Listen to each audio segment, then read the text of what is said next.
Hello, এটা হচ্ছে আমার মূলবেরি গাছ। মূলবেরিটা অনেকটা দেশি জামের মতো একটা ফল।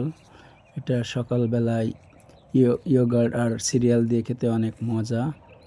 এটা গাছটার কোনো যত্নই নেই না। এটা আসলে খুব ইজি গ্রোয়িং, কোনো যত্ন নেওয়া লাগে না। এই এইটা দেখুন বালির মধ্যে লাগায় রাখছি, কোনো ইরিগেশন সিস্টেমের সাথে অ্যাড করিনি, যদিও আমার অন্য সব জায়গায় ইরিগেশন সিস্টেম আছে। তারপরেও এটা অনেক সুন্দর গ্রো করে। প্রত্যেক বছর ২ বার ফল হয়। ফলটা সাধারণত প্রথম দিকে সবুজ থাকে, তারপরে আস্তে আস্তে লাল হয় এবং পুরো পেকে গেলে কালো বা জাম রঙের হয়ে যায়, একজাক্টলি আমাদের দেশের জামের মতোই। এটার অনেক বেনিফিট আছে, এটা অনেক অ্যান্টিঅক্সিডেন্ট আছে যেটা উপকারী আছে। ভিটামিন সি আছে, ফাইবার যা হজমে সহায়তা করে।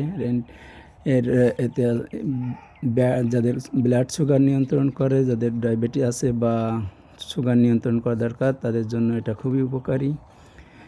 আর ব্যাড কোলেস্টেরল এইচডিএল নিয়ন্ত্রণ করতে সহায়তা করে।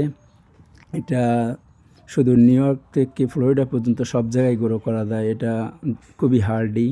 এটা শীতের জায়গাও হয়, মোটামুটি গরমের জায়গাও হয়। এটা খুব বড় হয় না। আমার এটা ৩ বছর বয়স, বাট এটা নিয়ন্ত্রণও করা যায় প্রুন করে যদি খুব বড় হয়। আর এত ফল হয়, গাছ দুমে ফুলে যায় মনে হয়। ফল তুলেই পারা যায় না, এত পরিমাণ ফল। ফল তুলতে গেলে হাত লাল হয়ে যায়।